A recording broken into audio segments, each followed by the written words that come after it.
Chips, cookies, soda, fast food.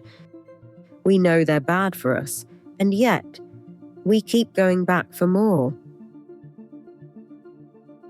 Why? Because these foods aren't just tasty. They're engineered to hijack our brains, to keep us hooked, to keep us coming back. And the result? A global health crisis of obesity, diabetes, and chronic disease. But it's not just about weight. It's about how modern food has rewired our bodies and our minds. This is how it happened.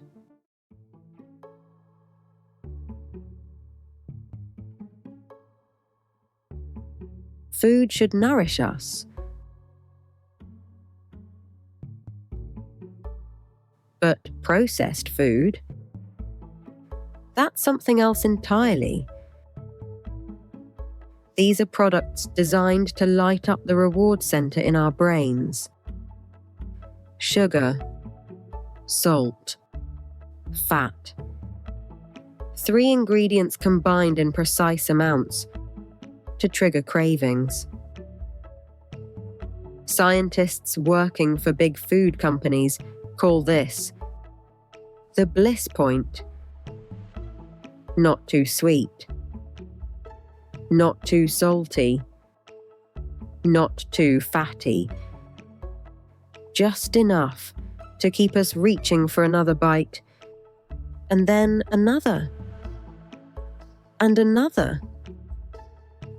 This isn't about satisfying hunger. It's about creating desire. When we eat processed foods, our brains release dopamine, the same brain chemical linked to pleasure, addiction, and motivation.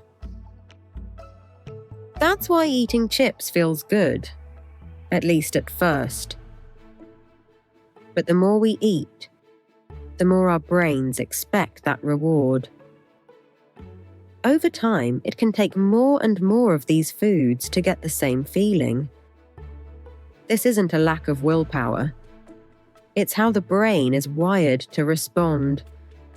And for some people, this leads to binge eating, secret eating, or eating when not even hungry. A cycle of shame, guilt, and more eating just to feel better. Researchers have found that the brain scans of people addicted to ultra-processed food look strikingly similar to those addicted to drugs. Same pathways, same dopamine response, same loss of control.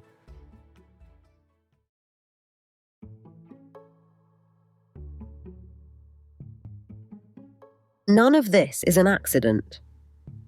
Inside the boardrooms of major food companies, scientists and executives know exactly what they're doing. They study how flavor, texture, and even the sound of crunching can make a product irresistible. They call it craveability. They call it mouthfeel. They don't call it addiction, but it works in much the same way. One executive famously admitted 20% of customers consume 80% of the product. They call these people heavy users, and they market directly to them because more consumption means more profit. And public health. That comes second. The consequences are everywhere. Rates of obesity, type 2 diabetes, heart disease, all skyrocketing. In the US, over 40% of adults are now classified as obese. In Mexico, nearly 75% of adults are overweight or obese. Children are affected too, developing health problems once seen only in middle-aged adults. Governments are starting to fight back. Mexico now taxes sugary drinks. Some countries have forced warning labels on unhealthy products, much like cigarette packaging. And the food industry. They fight these efforts at every turn, arguing about freedom, choice, and profit. But the science is clear. Processed foods are driving this epidemic. But behind the numbers are people. People like Carol, who turned to food for comfort and couldn't stop. Or Rebecca, who binges in secret, overwhelmed by shame and regret. These aren't failures of discipline.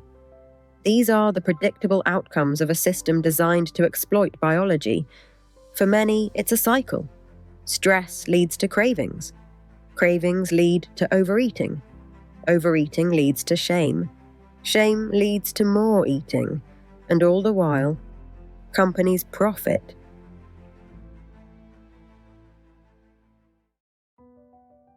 Breaking free from processed food's grip isn't easy, but it is possible. It starts with awareness. Understanding how these products are designed to override our instincts. Small changes can make a big difference. Focus on whole, unprocessed foods. Cook more meals at home. Cut back on sugary drinks and packaged snacks. Learn to read labels carefully. Sugar hides behind many names. Some countries show that policies work. Sugar taxes, clear labeling, and restrictions on advertising to children have already reduced consumption in places like Mexico and the UK. But at the end of the day, change starts with us. How we shop, how we cook, how we feed the next generation. Processed food isn't just about convenience or taste. It's about control. Control over our health. Control over our choices. Control over our lives. The good news, awareness, gives us the power to take that control back. Because real food doesn't come in a brightly coloured package, and health doesn't come from a snack aisle. If you found this breakdown helpful, give this video a thumbs up. Subscribe for more content that helps you understand how your health and your habits really work. And share this video with someone who needs to hear it. Because the more we know, the better choices we can make. Stay informed. Stay healthy.